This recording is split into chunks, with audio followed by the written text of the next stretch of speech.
A pro-Iran armed militia claimed responsibility for this week's missile strikes in the Kurdistan region of Iraq. The attack highlights challenges for the Biden administration as it announced it will rejoin negotiation on the 2015 Iran nuclear deal, also known as the JCPOA. We're prepared to re-engage in negotiations with the P5+1 on Iran's nuclear program. We must also address Iran's destabilizing activities across the Middle East. Addressing the virtual Munich Security Conference on Friday, Biden promised close cooperation with Europe and other partners on Iran, a move supported by some analysts.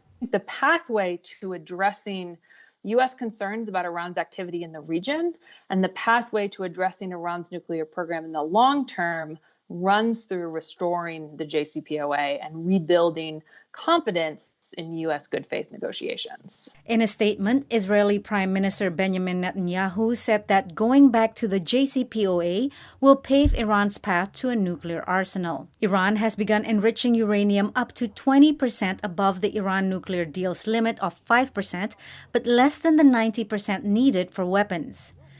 Tehran has signaled willingness to return to negotiations, but opposes any changes to the deal negotiated under the Obama administration. Recently passed legislation by Iran's parliament may also force Tehran to harden its nuclear stance if U.S. sanctions are not eased by February 21st. The meeting's going to be set up. The Americans are going to find a way back into the deal. The Iranians are going to get some sanctions relief, not everything they wanted. The point here is everybody's trying to save, face and not be humiliated. Nobody wants to blink first, but everybody wants to go back to some kind of diplomatic track. Start with what's manageable and then move down the list if there's enough confidence in the process. The Biden administration also took steps at the United Nations to restore its Iran policy back to what it was before the Trump administration withdrew from the deal in 2018.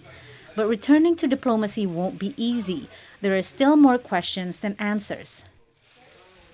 Should we go back straight to the JCPOA, even though it's soon to start expiring?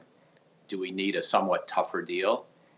Does President Biden really just want to go back to the Obama policy at this late date when there are virtually no Republicans in Washington that support it? Another key challenge, dealing with Tehran's ongoing regional interventions, including in Yemen, where it's fighting a proxy war against Saudi Arabia.